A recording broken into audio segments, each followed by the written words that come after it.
حالات ایسے ہیں اپنا ایمان بچانا نا بہت مشکل ہے. جیسے آپ سوشل میڈیا کے اوپر دیکھ رہے ہیں ابھی جو ایک اللہ کے وجود پر ڈیپینڈ ہوئی ہے. بھائی جو ملحد ہوتے ہیں نا، ایک ہوتے ہیں دھیریا پتہ ہے کس کو کہتے ہیں؟ دھیریا اس فرقے والوں کو کہتے ہیں کہ اللہ کا سرے سے ہی وجود ہی نہیں ہے. کیا ہے؟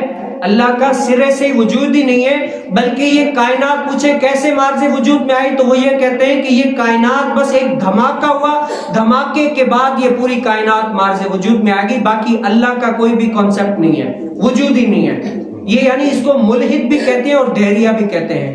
لیکن اہل ایمان اور جو قرآن و حدیث سے جڑا ہوا ہے، اہل علم سے جڑا ہوا ہے نا، ان لوگوں نے اپنا ایمان بچا ہوا ہے. لیکن جو آزاد خیالی کو پسند کرتا ہے وہ کیا اپنے ایمان سے ہاتھ دھو بیٹھتے ہیں. جیسے یہی واقعہ امام اعظم رحمت اللہ تعالی علیہ کے دور میں بھی ایک ایسا ہی ملحد دھیریا تھا نا، جس نے کہا تھا کہ اللہ کا کوئی کانسیپٹ ہی نہیں ہے، وجود ہی نہیں ہے، یہ جو کائنات ہے خود بخود بن گئی ہے، ایسا کوئی بھی نہیں ہے. تو امام اعظم رحمت اللہ تعالی علیہ نا اس دھیریے کو چیلنج کر دیا کہ میں ثابت کروں گا کہ اللہ تعالیٰ کی ذات ہے، اللہ تعالیٰ کا وجود ہے. تو شرائط وغیرہ سارے طے ہوئے. اس شرائط میں ایک شرط یہ رکھی گئی کہ وقت مناظرہ پر جو ٹائم سے نہیں پہنچے گا نا اس کی ہار تصور ہوگی. کیا ہوگی؟ ہار تصور ہوگی. اور جو پہنچ گیا اس کی جیت تصور ہوگی.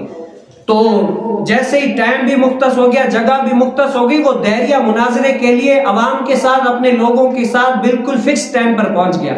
لیکن امام اعظم نہیں آئے. کیا ہے؟ امام اعظم نہیں آئے. بہت ٹائم گزر گیا. اس کے بعد دیکھا کہ امام اعظم آ رہے ہیں. یہاں پر کیا ہے؟ امام اعظم کی شکست کا اور دھیریے کی جیت کا اعلان ہو گیا. تو امام اعظم رحمت اللہ تعالی علیہ فقی تو پہلے ہی تھے، اللہ نے ان کو علم اتنا دیا تھا فقہ کے اعتبار سے، آج ہم بھی ان کی تقلید کرتے ہیں. تو امام اعظم نے فرمایا کہ شریعت تو یہ کہتی ہے اگر کسی کا کوئی عذر ہو تو قبول کیا جاتا ہے.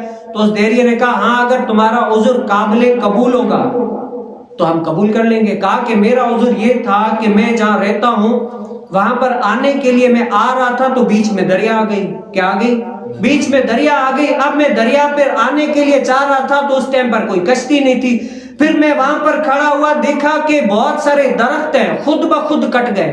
کیا ہے؟ خود بخود کٹ گئے. پھر وہ خود بخود پھٹے بنے، خود بخود پھٹے بنے، پھر وہ خود بخود پھٹے بن کر کشتی بن گئی. اور پھر خود بخود کشتی کیا پانی میں آئی. پھر میں اس کے پر چڑھا اور وہ خود بخود کشتی چلنے لگی.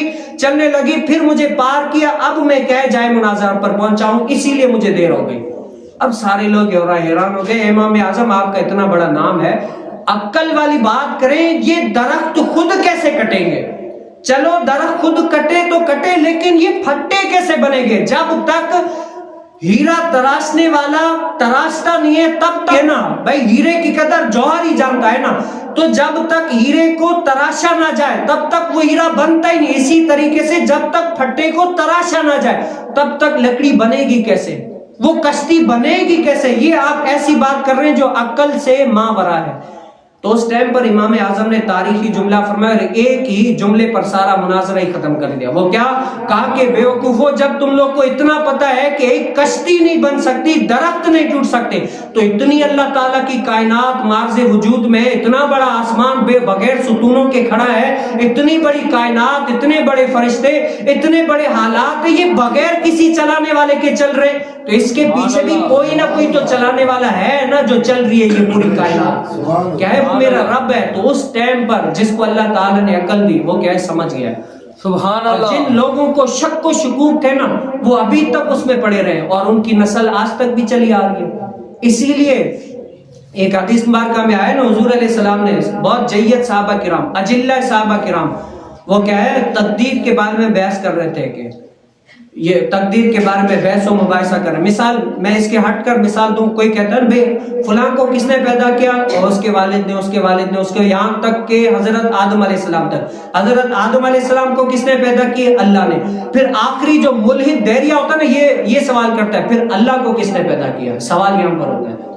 تو عام انسان کیا ہے یہاں پر بالکل اپنے ایمان سے بھی چلا جاتا ہے اور سب کچھ چلا ہے. بھائی ان سب کو اللہ نے پیدا کیا تو آخری سوال اللہ کو کس نے پیدا کیا یہ کہتے ہیں. تو ہم کہتے ہیں کہ اللہ کو کسی نے نہیں کیا. اللہ ازلی ہے، ابدی ہے، ہمیشہ سے ہے، ہمیشہ رہے گا. اس کی ذات وجودی ہے، اس کا جو ہے نا ہونا